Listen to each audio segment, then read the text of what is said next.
Sayın seyirciler, biraz önce Sayın George Erion'un küçük bir konferansına tanık olduk. Süryaniceydi, yani Batı Süryanicesi. Her şeye yetişemedik. Bazı şeyleri böyle hissederek anladık daha doğrusu. Mümkünse bize kısa bir özet yapabilir misiniz? Buraya geliş nedeniniz ve de halkımıza ne gibi mesajlar iletmek istediğinizi bize Türkçe söyleyebilirsiniz. Çok memnun oluruz. Tabii öncelikle buraya gelişinizden dolayı size de teşekkür ediyorum. Ayrıca seyircilerinizi de saygıyla selamlıyorum. Şimdi biliyorsunuz Türkiye'de meclis kapalı. Ben de birkaç haftalığına Avrupa'ya geldim. Dedim ki gelmişken bu gelişimizden biraz yararlanalım ve Avrupa'nın değişik ülkelerinde bulunan halkımıza gerek Türkiye'de yaşayan Asuri, Süryani, Keldani halkının karşılaştığı sorunlar ve Avrupa'dan köye dönüşle ilgili yapılan hazırlıklar, inşa edilen köyler, bu dönüşün ne kadar önemli olduğunu ve gelecekte neler yapabileceğimizi böyle kapsamlı bir şekilde halkımıza anlattık. Şimdi biliyorsunuz bir de bir barış süreci var Türkiye'de. Mecliste bir komisyon kuruldu. 10 yıllardır PKK ile devlet arasında bir çatışma var. Tabii şimdi Orta Doğu'daki gelişmeleri de dikkate alırsak artık bu sorunun böyle devam etmeyeceğini, mutlaka bunun bir barışla sonuçlanmasının gerektiğini herkes o kanaate vardı. Onun için bir komisyon oluştu. Ben de halkımıza bu sürecin ne kadar önemli olduğunu anlatmaya çalışıyorum. Özellikle bu süreç bir barışla sonuçlansa bu halkımız için de çok yararlı olacaktır. Özellikle Avrupa ülkelerinden kendi köylerine, kendi yerleşim alanlarına yeniden dönmek isteyen insanlarımız için bu çok önemlidir. Çünkü eskiden köye dönme niyetinde olan insanlarda şöyle bir endişe vardı. İşte çatışmalı ortam var. Yarın biz tekrar oraya gidersek ne olacak? Her gün asker köyümüzü basacak ya da gerilla köyümüzü basacak. Öyle bir endişe vardı ama eğer bu bir barışla sonuçlansa sanıyorum bu endişeler de ortadan kalkacak ve halkımız için de çok iyi olacak. Şunu da özellikle gittiğim yerlerde anlattım. Evet biz belki Avrupa ülkelerinden belki maddi olarak yararlandık, çocuklarımızın eğitimi için belki yararlandık ama bizim geleceğimiz Avrupa değildir. Bizim geleceğimiz kendi ülkemizdir. Çünkü biz o toprakların insanıyız. Eğer biz halk olarak ayakta kalmak istiyorsak ve bütün tarihi değerlerimizi yaşatmak istiyorsak bunlar Avrupa'da olmaz. Kendi ülkemizde ancak bunları gerçekleştirebiliriz. Avrupa'da belki ömrümüzü uzatabiliriz ama bu bizim için kurtuluş olmayacak. Bizim kurtuluşumuz kendi ülkemizdir. Bakın Avrupa'da karşılaşacağımız birçok tehlike var. Kültürümüz yok olmakla karşı karşıya. Dilimiz yok olmakla karşı karşıya. Çünkü burada kendi dilimizi öğrenme ya da eğitim dili yapma şeyimiz yok, imkanımız yok. Yaşadığımız ülkenin dilini öğrenmeye çalışıyoruz. Bunu ağırlığımızı ona yönelik yaptığımız zaman bu sefer kendi ana dilimizi kaybediyoruz. Onun için bizim geleceğimiz ülkemizdir. Ben özellikle dönüş üzerinde çok duruyorum. Özellikle gençleri oraya dönmeye ve ticari yatırımlarını orada yapmaya teşvik ediyorum. Çünkü hakikaten orada büyük imkanlar var. Yani birkaç örnek verdim. Almanya'dan dönen birkaç arkadaşın açtığı pizza dediğin öyle çok büyük bir şey değildir. Ama inan öyle bir heyecan getirdi ki yöreye. Diyarbakır'dan, Batman'dan, Şırnaklar insanlar Midyat'ın köylerinde açılan pizzalara gidip yemek yiyor. Sosyal medyada gördüm o. Yani müthiş inan o pizzaların bulunduğu köylere gittiğin zaman arabanı park edecek bir yer bulamıyorsun. O kadar kalabalık oluyor.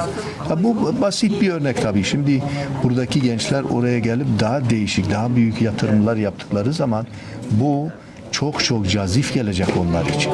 Yani onun devamı da o zaman gelecek. Çünkü nasıl ki halkımız oradan kafileler halinde göç ettiyse o zaman kafileler halinde de kendi ülkesine dönecek. Ve bizim ülkemiz gerçekten bir cennet. Bugün şeye gidin, Botan'daki köylerimize, Gaznak'a gidin, Harbol'a gidin. Müthiş yerler yani. Neden biz o köyleri birer Avrupa köyü haline getirmiyoruz? Ki getirebiliriz yani. Örneği var. Mesela bizim İzlo Dağı dediğimiz İzla, Turut İzla, Bagok Dağı diğer adıyla. Hakikaten oradaki köylerin her biri bir Avrupa köyü haline geldi. Altyapısıyla, yollarıyla, yeni yapılan evlerle müthiş yani insana heyecan veriyor. Şimdi bazı insanlar da yine Almanya'dan oraya gidip büyük bir tesis açmak istiyorlar. Turistik tesis yani moteldir, restorandır, kafedir, yüzme havuzudur. Bu tür tesisler çok cazip geliyor insanlara. Yani özellikle bizim Avrupa'daki gençliğe. Yani ben bu tür şeyleri teşvik ediyorum. Anlıyorum. İmkan da var devlette, teşvik kredisi de var. 10 yıl her şeyden muaf oluyorsun. Vergiden, değişik masraflardan hep muafsın yani. Şimdi Türkiye gerçeğini de biraz göz önünde bulundurduğumuz zaman biraz önce salonda bazı tereddütler dile getirildi. Bu tereddütler nedenleri var tabii ki. Son yakın tarihimizde bile bazen Türkiye devletinin bayağı bonkör olduğu, hürriyetçi bir siyaset uyguladığı zamanlar oldu ve kısa bir zaman içinde tekrar tersine tepmeler oldu, geri adımlar oldu. Daha da polisiye bir rejime geçildi veyahut da belli bir sabitsizlik hissi var bu son 10-15 yılı içinde.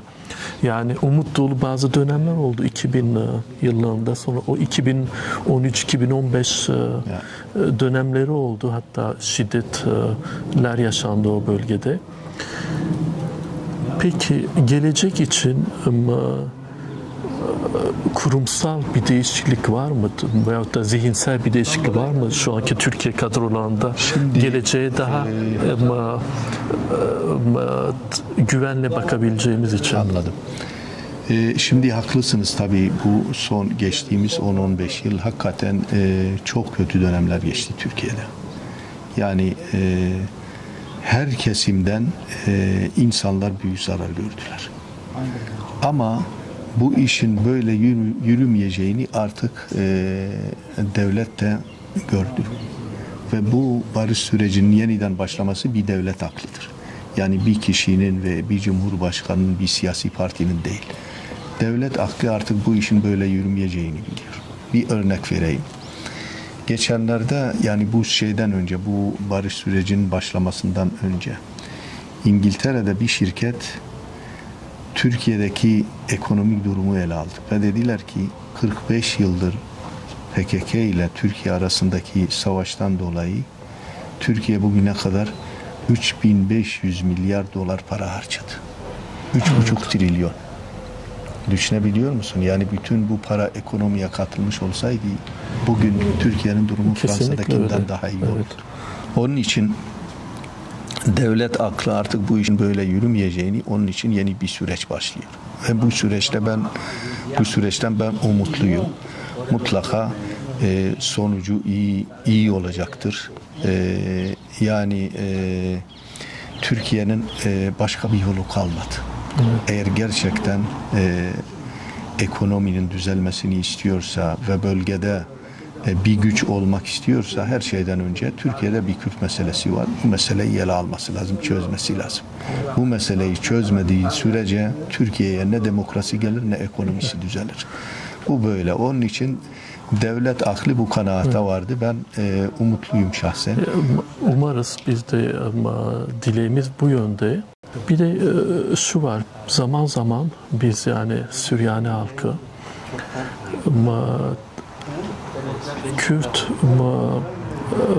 hürriyet hareketlerine yakın şekilde hareket ettik ve de düşünce bazında bir yakınlık gösterdik. Onlar da bunu karşılıklı bir şekilde hissediyorlardı ve de dile getiriyorlardı. Yeni dönemde yeni bir komisyon açıldı diyorsunuz mecliste. Bir komisyon. Tabii bu silah bırakma olaylarından sonra ki çok hayırlı bir şey. Bizim için, bizim Süryaniler için bir şey var mı? Bu pakette veyahut da bir tabii. Herhalde bu demokratikleşme yolunda bir şey olacak. Şimdi başlangıçtır. Bu komisyon daha değişik altyapı komisyonları oluşturacak. Ben mutlaka o komisyonlardan birinde yer alacağım. Tabii ki halkımızın bütün haklarını da gündeme getireceğiz komisyonlarda. Yani yarın eğer ki bir kazanım olacaksa Türkiye'deki bütün halklar için kazanım olacak. Zaten Kürt hareketinde bu konuda şeyi var, isteği var. Sayın Öcalan da İmralı'dan bunu dile getirdi. Artık Türkiye'de bütün sorunların bitmesi gerekir. Yani Süryani sorunudur, Alevi sorunudur. Bunlar çözülmedikçe zaten bunlar eksik bırakılsa Türkiye'ye gerçek bir demokrasi gelmez. Yani yarın Kürt sorununu çözdü ama öbür tarafta Alevilerin sorunu var. Onu çözmezse olmaz.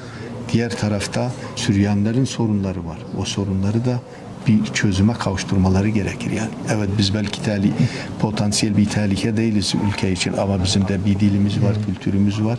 Bütün bunların anayasal güvenceye alınması lazım. Bu taleplerimizi tabii ki açık yüreklilikle dile getireceğiz. Bizim dilimizin hiçbir ülkeye, hiçbir şeye zararı yok yani. Özellikle bir zenginliktir yani. Ve bence devlet aklı artık bugünden sonra bu tür şeyleri dikkate alacak. Yani ben bunu görüyorum orada. En azından siyasi partilerle olan ilişkilerimizle bunları dile getirdiğimiz zaman herkes olumlu yaklaşıyor yani. Olumsuz yönde yaklaşan öyle tek tük ırkçı kafalar var ama onların hiçbir ağırlıkları yok. Bizim halkımız halk olarak bu 1915 olaylarında yaşadığımız travmatizma hala vücudumuzda taşıdığımız bir acı. Geleceği inşa etmek için bugün bir sürü inşaatta kullanılan kelimeler kullandığınız elektrik, uçak hatları bilmem altyapı şeylerinden bahsettiniz. Ve bir kilise önünde duruyoruz ve bu kilisede her gün ayin var. Tanrı'nın sözü paylaşılıyor ve inşadan bahsediliyor. Kum üzerinde inşa etmek veyahut da taş üzerinde inşa etmek. Taş üzerinde inşa etmek için iki husus gerekiyor toplum barış için. Hakikat ve adalet. Bu komisyonda hakikat ve adaleti savunacak mısınız bize? Tabii, kesinlikle. Evet. Zaten benim o meclise gidiş amaçlarımdan bir tanesi halkımın geçmişte yaşadığı bütün sorunları dile getirmek. Ve bugünkü şartlarda da karşılaştığı sorunları dile getirmek. Benim işim o yani. Bunları çekinmeden eğer takip ediyorsanız bugüne kadar medyada sürekli ben bunları getirdim gündeme. Evet. Özellikle 15 katliamını her zaman gündeme getirdim. Geçenlerde Ankara Büyükşehir Belediye Başkanı 1915'in baş sorumlularından Talat Paşa'ya bir heykel yaptırdı ve ben onun üzerine kalktım meclise bir konuşma yaptım. Çok da sert çıktım yani. Şimdi biz dediğim gibi her şeyden önce bizim korkuyu yenmemiz gerekir. Evet. Tamam halkımız bir travma yaşadı 1915 olaylarından dolayı bazılarında o travma şimdiye kadar da devam ediyor ama onu kurmamız lazım. Biz kıracağız onu, başkası değil. Cesur davranacağız. Halkımızın başından geçen olayları anlatacağız. Açık açık dile getireceğiz. Ama bu demek değildir ki biz oraya intikam almaya gittik. Hayır. Hayır, kültürümüzde yok o zaten. Biz diyoruz ki halkımızın başından şu olaylar geçti. Devlet bir şekilde bunları telafi etmeli. Telafi ettiği zaman o zaman halkımızın güvenini kazanacak ve halkımız da o zaman devlete güvenecek ve devlet o ülkeye dönecek. Ama bunları dediğim gibi sürekli dile getirmemiz lazım. Eğer biz kenarda köşede beklesek hiç kimse gelip bize alın şunu alın bunu yapın. Kendi kendimize biz sahip çıkacağız. Kendi dertlerimizi biz kendimiz anlatacağız topluma. Türkiye toplumuna, Türk devletine, hükümetine. Onun için ben mecliste zaten bugüne kadar yaptığım konuşmalar hep halkın sorunlarıyla ilgilidir. Çoğu zaman son yıllarda yani bu 20-30 senedir bu hakikat ve arayış Avrupa ülkelerinde yapıyoruz. Umudumuz o ki bu yeni dönemde bunu artık kendi ülkemizde kendi muhataplarıyla barış sürecini hakikat ve adalet üzerinde kurulmasını düşlüyoruz. Ve bu yüzden de sizin üzerinde büyük bir görev düşüyor. Ben o görevi üstlenmeye, yüklenmeye ve taşımaya hazırım. Hiç sorun yok. Benim işim o. Ben oraya çay içmeye gitmedim. Bu sorunları dile getirmeye gittim ve bunları da dile getirmeye devam edeceğim. Tabii ki halkımdan da bu konuda halkımın da desteğini arkamda hissedersem, görürsem bu beni çok daha fazla motive eder. Çok daha fazla cesaretlendirir ve ben bu desteği şu an halkımdan da görüyorum. Memnunum. Umarım halkım da bu şekilde devam edecek. Ben de çalışmalarımı daha büyük bir motivasyonla, daha büyük heyecanla, daha büyük bir kararlılıkla sürdüreceğim. Halkınız size umutla bakıyor ve de şunu da söyleyeyim, belki Avrupa'da, Fransa'da özellikle popüler birisiniz. Yani bizim halkımız arasında takip ediliyorsunuz. O yüzden size güven ve de çok da beklentilerimiz olduğunu ifade etmek istiyorum. Ben de halkımın bu beklentilerine cevap olmaya çalışacağım. Zaten buradaki Fransa'da yaşayan Asuri, Süryani, Keldani halkımızın beni yakından tanımaları sadece Türkiye Büyük Millet Meclisi'ne gitmekle olmadı. Ben 40 yıldır halkımızın kurumları içerisinde aktif çalışmalar yürütüyorum. Derneklerde, federasyonlarda, gidiş gelişlerde zaten zaman zaman gittim geldim. Bizim buradaki derneklere, buradaki dostları, arkadaşları da çok iyi tanıyorum. Çalışmalarımızı ortak bir şekilde birlikte sürdüreceğiz yani. Çalışmaktan, aktif olmaktan, dertlerimizi dile getirmekten başka şeyimiz yok, başka yol yok yani. Çok teşekkürler. Ben teşekkür ederim ilginiz. Yine de seyircilerinizi tekrar saygıyla selamlıyorum. Sağ olun. Çok teşekkürler. Sağ olun.